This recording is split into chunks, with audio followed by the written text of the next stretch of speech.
সামনেই রয়েছে ২৬-এর বিধানসভা নির্বাচন, আর তার আগে পশ্চিমবঙ্গের রাজনীতিতে বড় জল্পনা শুরু হয়েছে। বিস্ফোরক অভিযোগ করেছেন শ্রীরামপুরের তৃণমূল সাংসদ কল্যাণ বন্দ্যোপাধ্যায়। তিনি অভিযোগ করেছেন রাজভবনে লুকানো রয়েছে বোমা বন্দুক। পাল্টা চ্যালেঞ্জ রাজ্যপাল সিভি আনন্দ বোসের। শুরু হতে চলেছে বড় তদন্ত।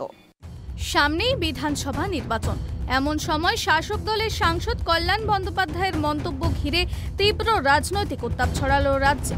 শনিবার চুঁচুড়ার তৃণমূলের লিগ্যাল সেলের সভা শেষে বেরিয়ে সাংবাদিকদের মুখোমুখি হন তিনি।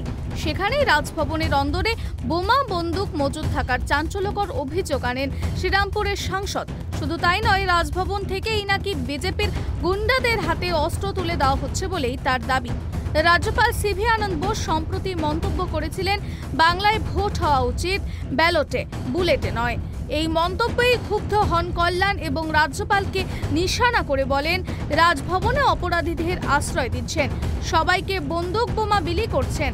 বলেছেন তৃণমূলকে আক্রমণ করতে।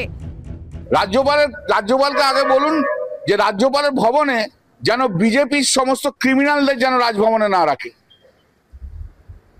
ওই রাজভবনে বসে ক্রিমিনালদের রাখছেন আর সবাইকে একটা করে বন্দুক দিচ্ছেন আর বোমা দিচ্ছেন, মেরে এসো তৃণমূলের লোকেদের। আপনি আগে সব এগুলো বন্ধ করুন। আপনার মতো অপদার্থ রাজ্যপাল যতদিন থাকবে, বিজেপির চাকর বাকর রাজ্যপাল যতদিন থাকবে, ততদিন ভালো জিনিস পশ্চিমবাংলায় কখনো দেখতে পাবেন না। কল্যাণের মন্তব্যের পরেই রাজভবন কড়া ভাষায় প্রতিক্রিয়া জানায়। এক বিবৃতিতে জানানো হয়, পরদিন ভোর ৫টা থেকে সীমিত সংখ্যক সাংসদ, সাংবাদিক ও নাগরিক সমাজের প্রতিনিধিদের জন্য খুলে দেওয়া হবে রাজভবন। তারা নিজের চোখে দেখে নিতে পারবেন সেখানে কোনো অস্ত্র বা বিস্ফোরক আদৌ আছে কিনা। রাজভবনের দাবি, অভিযোগ যদি ভিত্তিহীন প্রমাণিত হয় তবে কল্যাণ বন্দ্যোপাধ্যায়কে জনসমক্ষে ক্ষমা চাইতে হবে। পাশাপাশি তার মন্তব্য নিয়ে আইনি প্রতিক্রিয়া শুরু হতে পারে বলেও জানানো হয়েছে। রাজভবনের ভিতরে অস্ত্র থাকার অভিযোগ উঠে আসতেই প্রশ্ন উঠছে রাজ্যপালের Z+ নিরাপত্তা ব্যবস্থা নিয়ে। রাজভবন কর্তৃপক্ষ কি জানিয়েছে তা শুনে নেব। I will quote Shakespeare, who said, "Tale told by an idiot, full of sound and fury, signifying nothing." That is a Shakespearean description of the untrue statement made by the Honorable Member of Parliament. Searching for arms and ammunition in the Rajbhavan is like a blind man searching in the dark a black cat which is not there. I have thrown the Rajbhavan open for public scrutiny. From today at 5 a.m. onwards, people are coming in, civil society, citizens are coming in, media is coming in to see whether there is any arms and ammunition in this Rajbhavan. There are serious implications of this allegation.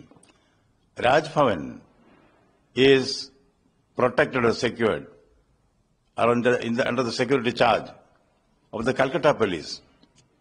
When a ruling party MP says that arms and ammunition are available inside the Rajbhavan, is he expressing his lack of confidence in the police force of the state?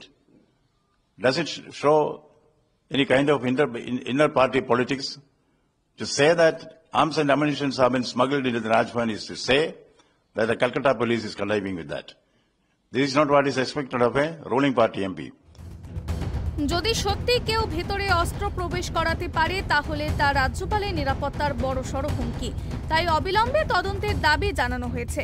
নিরাপত্তার স্বার্থে রাজ্যপালকে সাময়িকভাবে অন্যত্র থাকার প্রস্তাবও দেওয়া হয়েছে, কিন্তু রাজ্যপাল স্পষ্ট জানিয়েছে, যাই ঘটুক রাজভবনেই থাকব। Bureau report, KTV Bangla.